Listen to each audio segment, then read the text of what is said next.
Porcaro. On behalf of Starlix and myself, I'd like to welcome you to what I think is going to be a very informative and fun session. I intend on covering the next 50 minutes or so what I think to be the two basic grooves in contemporary music. That is, your straight 8th and 16th note groove and your shuffle groove, which is derived from triplets. We also will be covering how I construct my patterns, some technique involved, and some exercises that may be helpful to you as you develop. So why don't we begin with the straight 8th groove.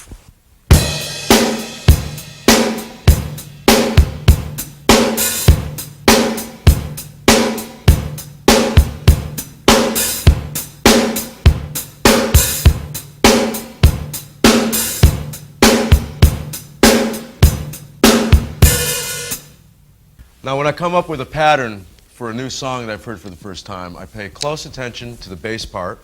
Not only the bass part, but maybe rhythmically what the keyboards or guitar are playing.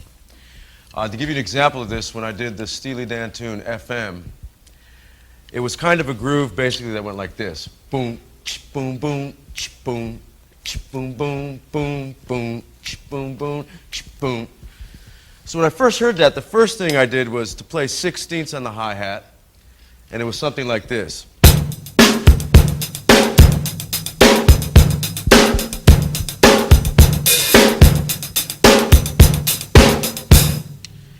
Immediately I didn't like that. I thought it was just a bit too busy. It made the groove just too stiff and didn't have that snaky feeling when I just heard the guys playing it by themselves. So I went to 8th notes.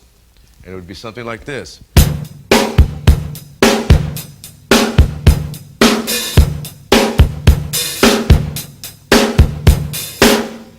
Now, coming up with that pattern, I want to point out that it's important.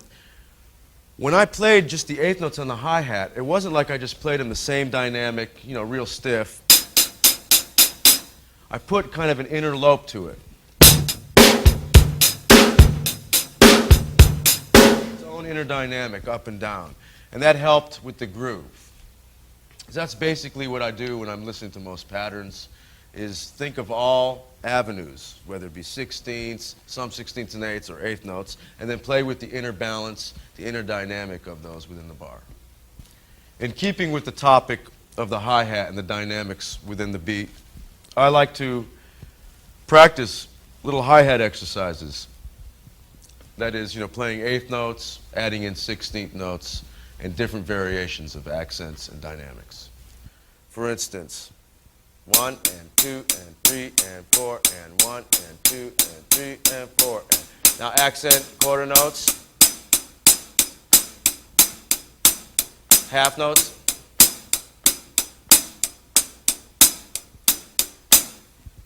adding a 16th note, or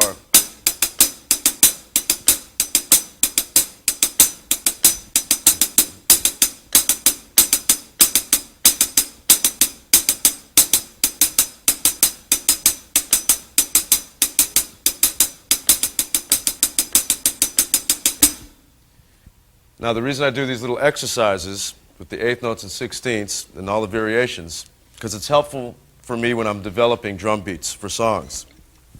And I like to practice, for instance, playing 1 and 3 on the bass drum, 2 and 4 on the snare drum, and finding out what these different figures, the different places I put 16th notes or 8th notes, does to the lope or the feel. For instance,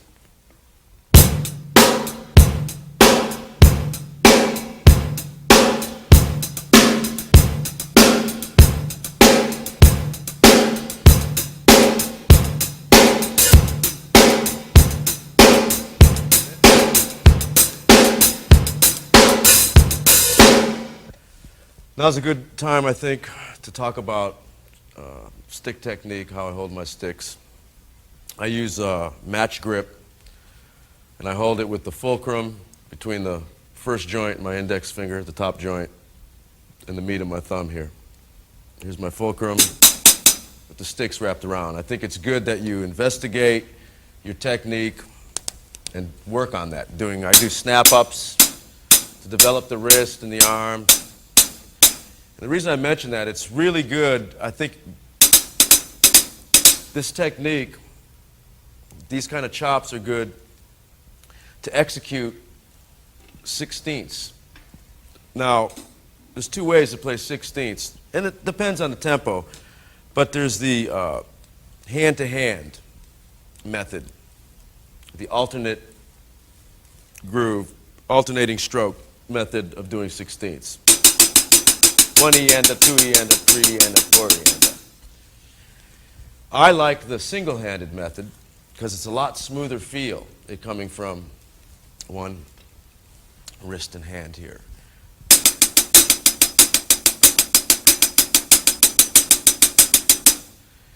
The reason I say so, the more you develop it,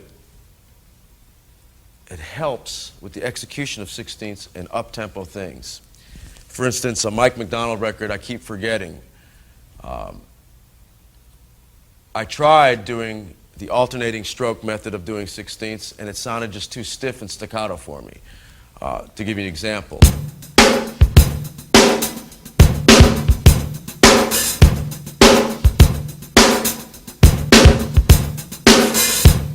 Compared to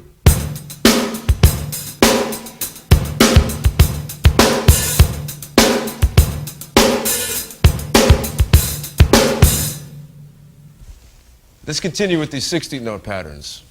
We'll keep 16th notes going on our right hand, but this time let's develop the bass drum. Try different patterns on your bass drum, and once you come with a couple that you feel comfortable with, make 2-bar phrases out of these patterns and rehearse those several times. I'll give you a couple examples.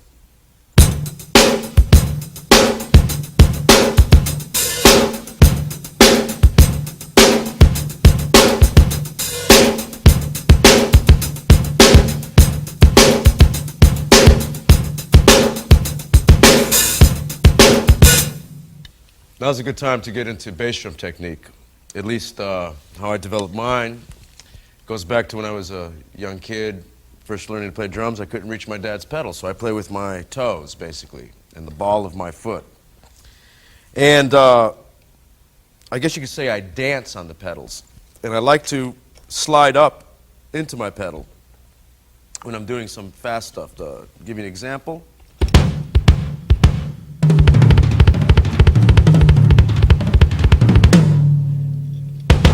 I slide. So that's how I go about playing my bass drum. It's the toe and ball method. Now, if we can continue with the 16th notes, I want to get into one of my favorite grooves, and that's a samba type feeling, or variations of a samba feeling. Samba feeling being this.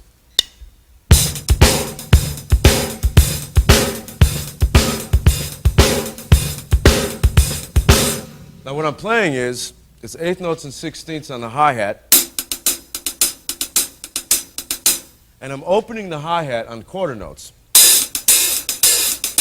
and closing them on the 8th notes. 1 and 2 and 3 and 4 and 1 and 2 and 3 and 4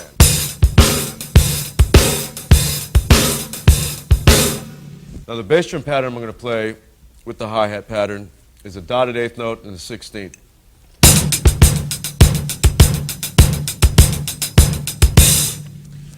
Combining the two with the backbeats on 2 and 4, you have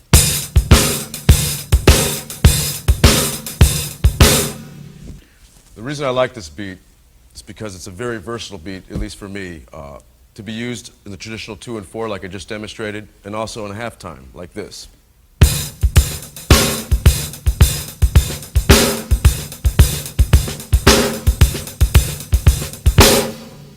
Now that we've gone over the 8th note and 16th note grooves, especially the latter with the samba feel, I'd like to demonstrate on a variation of a Toto tune from the last album how I came up with the beat. So what I'll ask Mike and David to do is play a variation of that tune, and I will explain what I heard and how I came up with the pattern I did. Gentlemen?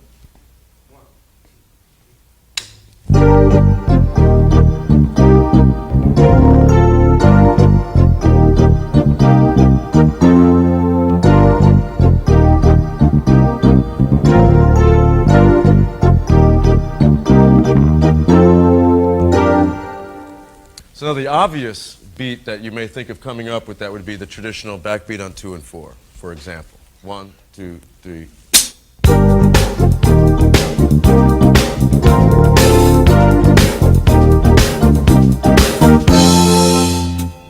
Now, just for fun's sake, when I always hear a tune, like I said earlier in the tape, I like to think of all the variations of that groove that would fit in to leave space and for something unique.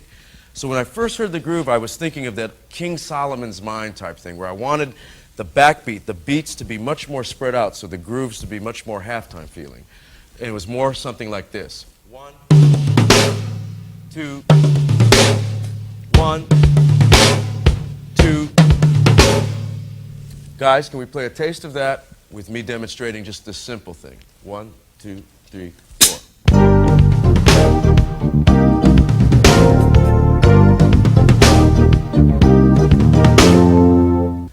Now that I've established the groove of the song, it being the halftime groove with the tom-toms leading me into the third beat, so you'll notice there's a paradiddle starting on the second beat and a paradiddle-diddle starting on the and of 3. And it should sound something like this. I'll play it on the hi-hat.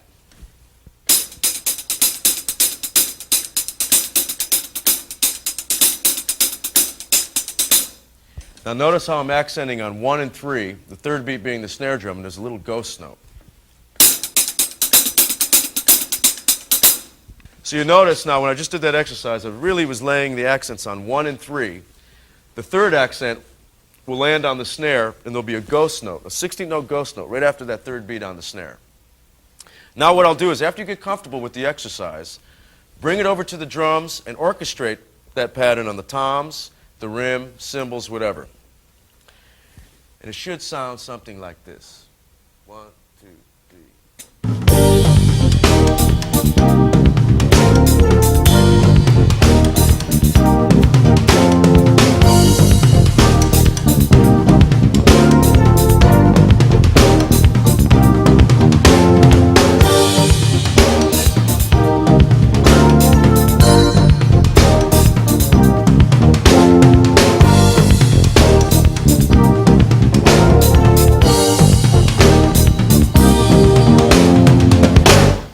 All right, next I'd like to get into the shuffle groove.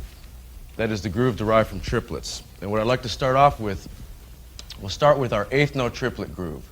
This is the kind of groove you can hear in Sly and the Family Stone's Hot Fun in the Summertime, which I stole from to get my beat for Hold the Line. And that is triplets being, I'll demonstrate on the hi-hat, 1 ta-ta, 2 ta-ta, 3 ta-ta, 4 ta-ta. Now, just keeping triplets, what I'm going to do is, on the bass drum, I'm going to play a pattern hitting the bass drum on the downbeat of 1 and on the last triplet of the second beat. And I'm going to hit the snare drum on 2 and 4. And I'm going to play different variations, accenting the hi-hat differently, maybe opening the hi-hat on the last triplet of the 4th beat and closing it on 1, and just messing around with different accents, variations of this groove. An example. 1, 2, 3.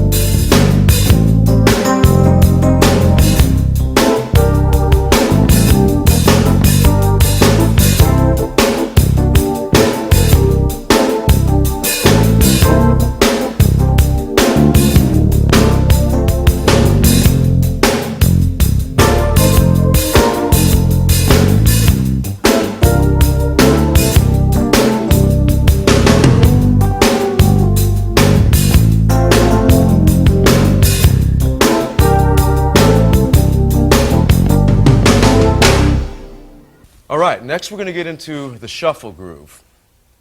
And that is the first and last note of the triplet on the first beat, the first and last note of the triplet on the second, the first and last note of the triplet on the third, and the first and last note of the triplet on the fourth. Something like this. 1 ta ta, 2 ta ta, 3 ta ta, 4 ta ta. 1, 2, 3, 4. I'm going to play a backbeats on the snare drum on 2 and 4. And the bass drum, I'm going to play the first and last note of the triplet on the first beat and the last note of the triplet on the second beat. The first and last triplet of the third beat and the last note of the triplet on the fourth beat.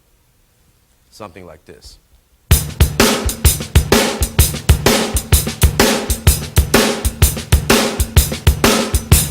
Now you'll notice what I like to do is on the backbeats, you'll hear a ghost note after each backbeat, a ghost eighth note triplet beat there, like this.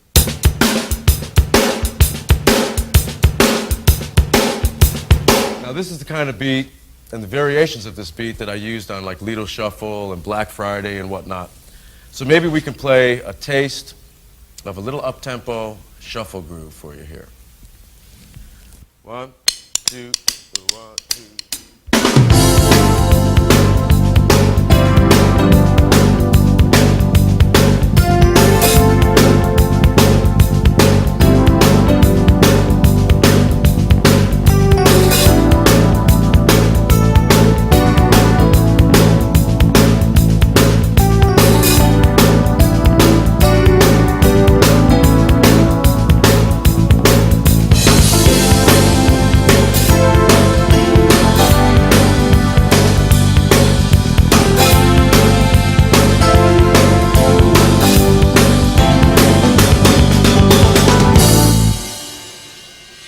That's the shuffle, one version. Another version is playing with the left hand what you're playing with your right hand. That is the first beat and the last beat of the triplet of beats 1, 2, 3, and 4.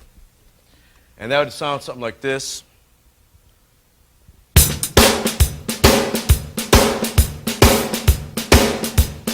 Now you'll notice I'm not making the accents, the beats even in dynamics with the left hand, because I want the 2 and 4 to land real nice, sounding like this again.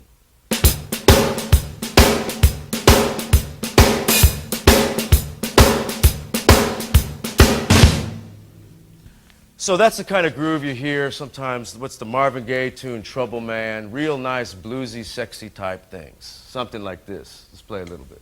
1, 2, 3.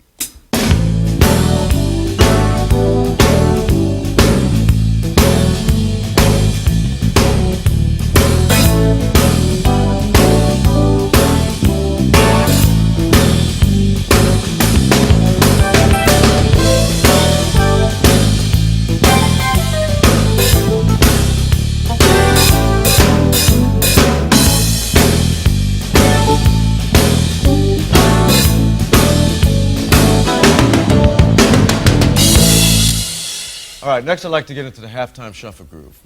This groove is one of my favorites. Some of my favorite drummers, I love hearing them play this kind of groove. I used the halftime shuffle groove on the tune Rosanna that Toto cut. And I've been asked about that beat a lot, so I'd like to try to explain that beat at the best of my ability right now, get it clear. I stole that beat from listening to 2 records. One was Home at Last and Babylon Sisters, which is Bernard Purdie, Steely Dan records. Another is the John Bonham on A Fool in the Rain, a Led Zeppelin tune. The Bernard Purdie thing, I like to call it the Bernard Purdie halftime shuffle, is basically this.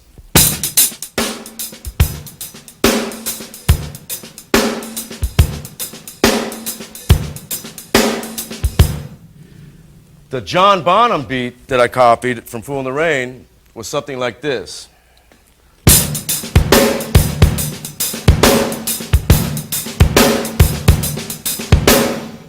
Putting those 2 beats together, I came up with my own little kind of hybrid.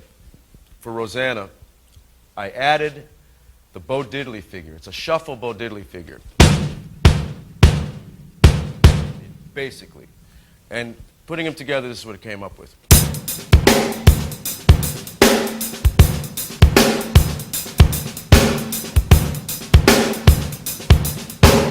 All right, let me break this beat down for you. On the hi-hat, I'm playing the first and last note of the triplet on each beat. With the left hand, I'm going to ghost the second note of each triplet on each beat. Something like this. 1, 1, 1. Now I'm going to add the backbeat on the third beat on the snare drum, and I'm going to ghost the second note of the third triplet. Something like this.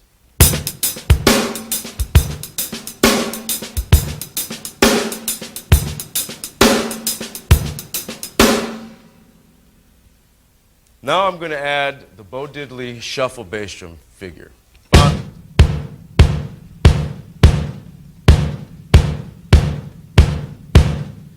And altogether it should be something like this.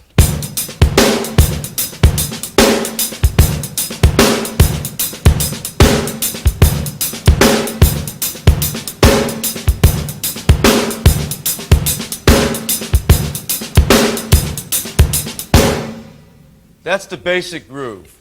Now you can do things like play quarter notes on the hi-hat like Bernard do to get a different kind of lope out of it. And that would sound like this.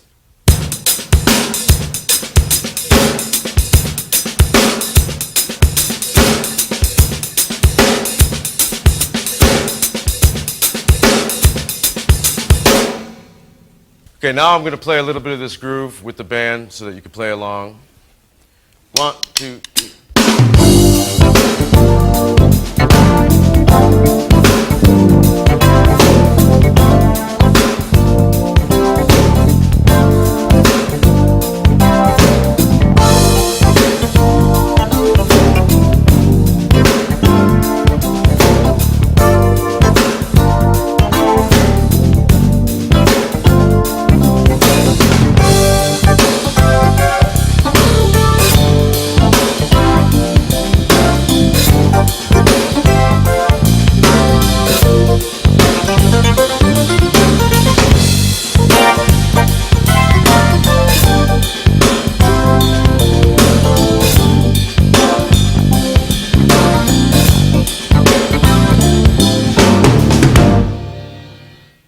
Okay, and another shuffle groove that I like to play is one that for me comes from the jazz cymbal beat, which is the 1 ta ta 2 ta ta 3 ta ta 4 ta ta 1 ta ta 2 ta ta 3 ta ta 4 ta ta 1 ta ta 2 ta ta 3 ta ta 4.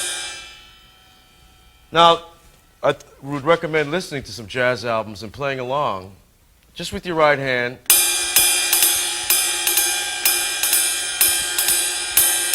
And build up.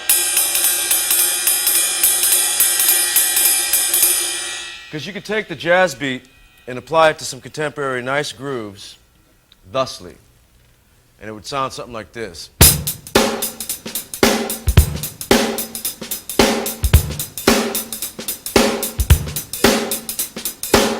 And you can mess with the hi-hat.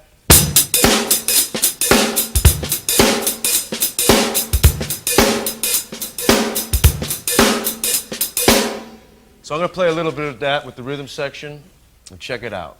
1, 2, 3.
All right, another halftime groove you can do is earlier I showed you the cymbal beat, the jazz cymbal beat, and how that applied to a shuffle with the backbeats.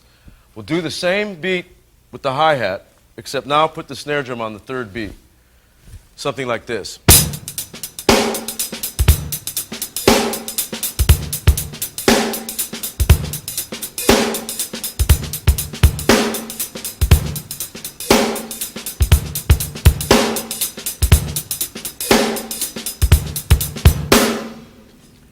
And now we'll demonstrate it with the rhythm section. 1, 2, 3.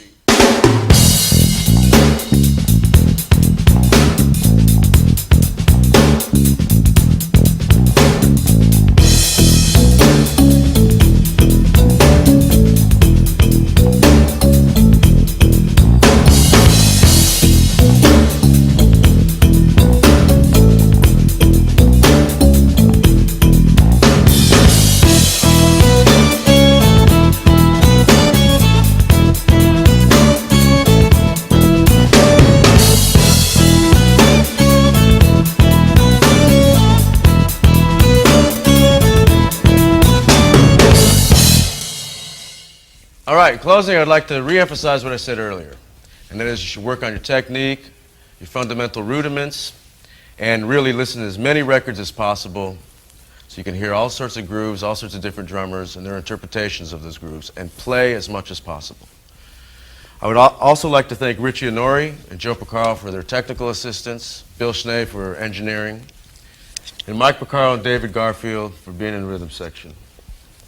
And we'd like to close with a Garfield composition called Creatures Stomp.